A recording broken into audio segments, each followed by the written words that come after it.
O dossiê Farofa Conceito continua sendo indie e passa bem, obrigado. Sejam bem-vindos a mais um dossiê, eu sou o Fábio e hoje a gente vai falar sobre a Hayley Williams, que é conhecida por ser a vocalista da banda Paramore e porque ela lançou o primeiro álbum de estúdio solo dela esse ano, em 2020. Antes da gente começar, segue a gente nas redes sociais, é @farofaconceito no Instagram e no Twitter, podcast Farofa Conceito no Facebook. Se inscreve no nosso canal, por favor, dá like nesse vídeo. E também segue o nosso podcast lá nas plataformas de streaming de áudio, sai episódio novo toda quinta-feira. E nessa quinta-feira a gente vai falar sobre Easy, do Troye Sivan, e Bright as Blue, da Ellie Goulding. Também a gente vai falar sobre 500 vezes, da Ellie Brooke, com outro homem. Mas não sei se você gosta da Ellie Brooke. A gente faz isso porque a gente é gay. O link do podcast também tá aqui na descrição, tá? Inclusive todos os links estão na descrição, porque eu sou um anjo e eu já deixei isso separadinho pra você. Porque eu sei que se eu pedir pra você procurar, você não vai. Então agora entrando no tema do vídeo, é muito difícil pra mim falar sobre o Petals for Armor sem falar sobre todo o drama que envolve Paramore e a vida pessoal da Hayley. Isso porque o Paramore é uma banda que por muito tempo ficou marcada por conta da saída dos seus integrantes de jeitos não muito elegantes. Rolavam os exposed e a Hayley, que era a vocalista da banda, ela ainda é, né? Na verdade, o Paramore existe, está vivo. E quem comentar que não tá, eu vou ficar muito bravo. A Hayley é a vocalista da banda, ela compõe pra banda e ela é meio que a dona do Paramore. Isso porque ela tem um contrato com a gravadora deles e o resto dos membros não tem. Então ela meio que contrata os membros pra tocarem junto e fazerem parte do Paramore. O que obviamente gerou intrigas por várias vezes. Então sempre que os membros saíam da banda, já foram 3 saídas, um dos membros acabou voltando depois. Na verdade foram 4 saídas. 2 dos membros voltaram depois, mas aí depois um deles saiu de novo. Enfim, um rolo. Só que sempre que saíam, menos acho que na primeira vez que saíram, que foi o Jeremy Davis, eles colocavam meio que a culpa nela, falavam que ela era difícil de trabalhar junto, que ela era muito controladora, que ela era manipuladora, possessiva e não sei o quê. Mas é no mínimo escroto, porque você torna pública uma coisa que não precisa ser. Além de você entrar numa batalha judicial com a pessoa, porque eles meio que fizeram isso. Na verdade não os dois, mas o Jeremy, a última pessoa que saiu no caso, que é o Jeremy Davis, ele fez por direitos autorais e, enfim, várias outras coisas. E eu não preciso nem falar que essas saídas mexem com a cabeça de qualquer pessoa, né? Porque, imagina, as pessoas saem da banda e elas acabam culpando você pela saída delas. Junto disso, a Hayley teve um relacionamento de 10 anos com um músico também. Ele tem uma banda lá que eu não vou dar palco pra este homem.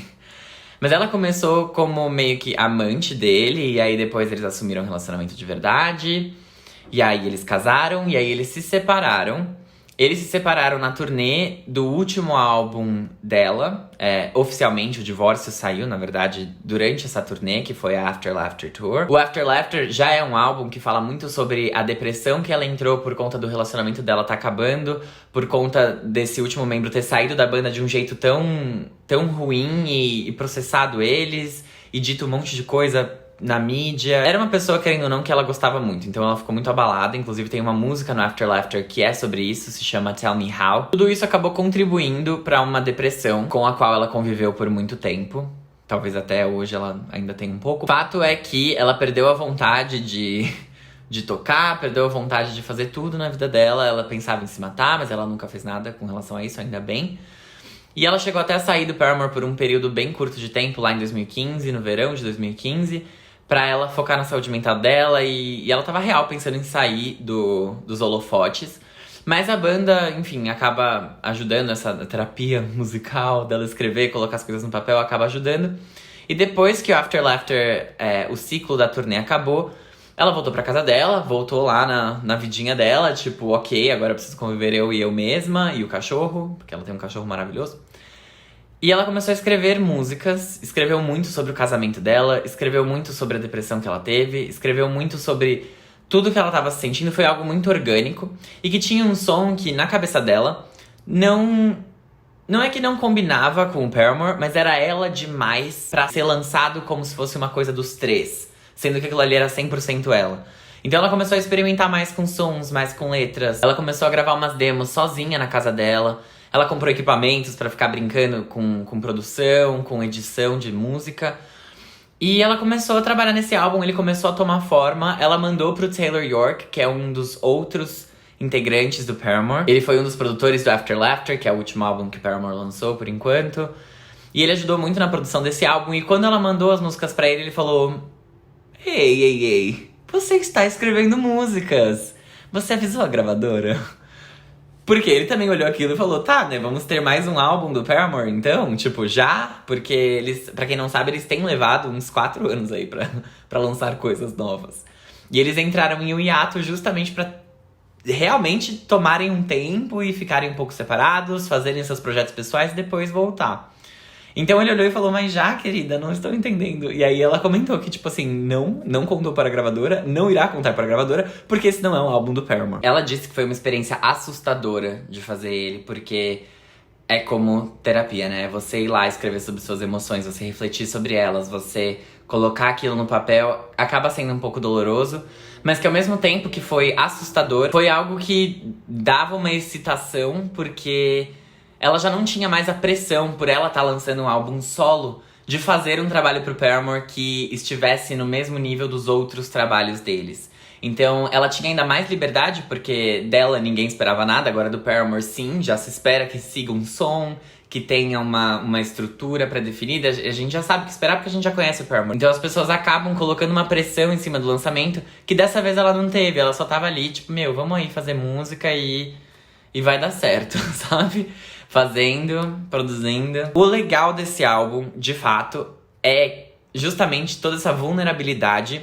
Ele se chama Petals for Armor porque ela quis colocar que a melhor defesa dela é ser vulnerável. A melhor forma de você se proteger do mundo e dos seus sentimentos mesmo é você ser vulnerável. Por isso que Petals for Armor é como se fosse usar pétalas como armadura. A experimentação desse álbum também é algo que chama muita atenção, porque o Paramore já vinha mudando bastante o som deles, mas isso daqui é realmente um outro nível. Se tivesse vindo pra um álbum do Paramore, eu acho que as pessoas, não sei como é que elas iam reagir muito bem. Porque se com o New Wave lá dos anos 80 que eles trouxeram de volta, a galera já ficou meio, eu queria o Paramore de volta. Imagina com isso, né? Esse álbum, ele é muito mais experimental. Ele é um álbum de música indie alternativa, com influências de pop, de rock. Teve alguns veículos que chamaram de art rock, art pop. Não acho que seja tão disruptivo assim nesse nível, mas definitivamente ele é bem mais experimental e ele se propõe a ser um álbum de música independente, com uma produção que é diferenciada, sem buscar ser radiofônico ou ter grandes hits. Ele busca realmente passar uma mensagem, transmitir os sentimentos da Hailey e experimentar no som. Ele tem algumas faixas que são muito legais. Na verdade, ele inteiro é um álbum muito bom, mas as minhas favoritas são Dead Horse, que é sobre justamente a traição, mas não a traição, mas o relacionamento dela. E lá ela fala muito sobre como ela ficou se segurando a uma coisa que já não estava mais viva, que já não existia mais, que foi o relacionamento. Ela fala sobre como ela foi a outra mulher primeiro, e por isso ela mereceu o que aconteceu, porque obviamente ele traiu ela também. Também tem a faixa Crystal Clear, que é a faixa que encerra o álbum, e é uma faixa de amor muito bonita. Então o legal desse álbum é que ele tem várias emoções. Tanto que pra lançar isso, ela já sabia que ia ser uma coisa bem diferente, bem chocante. Ela decidiu lançar em pílulas. Foram 2 EPs lançados antes do álbum sair. Então foi o Petals for Armor 1, Petals for Armor 2, e aí chegou o Petals for Armor de fato. Cada um deles tiveram seus singles diferentes, e cada um deles tem uma vibe muito diferente. A que eu mais gosto é a 2, é o Petals for Armor 2, que é o meião do álbum, que tem várias músicas sobre... Tem música sobre feminilidade, tem música sobre amor, tem música sobre o relacionamento dela. Então ele é um meio ali de reflexão que é muito legal. Esse álbum ficou em 18º lugar na parada da Billboard, na Billboard 200, a oficial de álbuns dos Estados Unidos. Ele vendeu 22 mil cópias na primeira semana.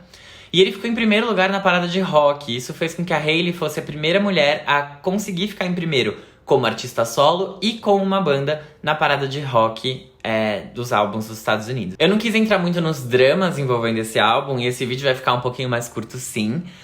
Mas acho que o mais legal de todo esse álbum é que ela envolveu os grandes amigos dela no processo, tanto pra escrever as músicas junto com ela, quanto pra produzir, porque quem produziu foi o Taylor York, que é do Paramore, quanto pros clipes, que foi o Zac Farrell, que é o baterista do Paramore, que dirigiu alguns dos clipes, incluindo o de Dead Horse. Então, esse álbum, ele, apesar de não ser Paramore, ele tem o Paramore envolvido. E apesar dele ser tão experimental, ele foi feito com pessoas que já conheciam ela muito bem. E essa experimentação foi muito, muito boa pra passar toda a profundidade do álbum e toda a complexidade das coisas que ela tava sentindo. Então, falando assim, parece que é um álbum que é complicado de ouvir, e ele não é. De fato, tem algumas músicas que são menos melódicas, eu diria, do que outras, que você vai ouvir, você vai sentir um estranhamento. Mas Dead Horse, Why We Ever e Crystal Clear, se você gosta de música pop ou curte um som um pouco mais puxado pro mainstream, porque não é, você pode ouvir essas. E Lotus, Roses, Violets, e eu esqueci o nome da música, enfim, mas são vários nomes de flor, também é bem legal de escutar. O primeiro single desse álbum foi Simmer, que foi o que abriu toda essa era. E ele tem um clipe também que é muito legal. Todos os visuais do álbum também estão super interessantes, então vale a pena conferir. O clipe de Simmer, o clipe de Cinnamon, o clipe de Dead Horse também. Tá tudo muito no lugar, tá tudo muito bonito, muito bem feito. E artista, né? Não tem nem o que dizer. Porque eu já sabia que a Hayley Williams era muito boa, porque eu sempre gostei muito de Paramore. Mas eu fiquei muito feliz de ver esse trabalho solo e ela realmente usando a música pra se expressar. E de saber que ela tem se sentido melhor, até né? Porque depressão é uma coisa que preocupa a gente. E nas redes sociais ela mostra que ela tá mais feliz e que ela tá vivendo um dia de cada vez e reaprendendo. Eu acho que esse álbum é uma grande lição e vale pra gente escutar quando a gente quiser, quando a gente não estiver se sentindo muito bem, quando a gente estiver se sentindo bem, qualquer hora. Ouçam então Petals for Armor. Eu vou ficando por aqui hoje. Semana que vem a gente vai falar sobre a Jorja Smith, porque vocês pediram. E, ai, gente, eu amo que vocês engajam nesses vídeos e que vocês comentam artistas indie pra eu comentar, porque eu adoro. Enfim, gente, é isso. Muito obrigado por assistirem. E gosto muito de vocês aí nos comentários, tá? Um beijo grande e até semana que vem. A emocionada, né? Nossa.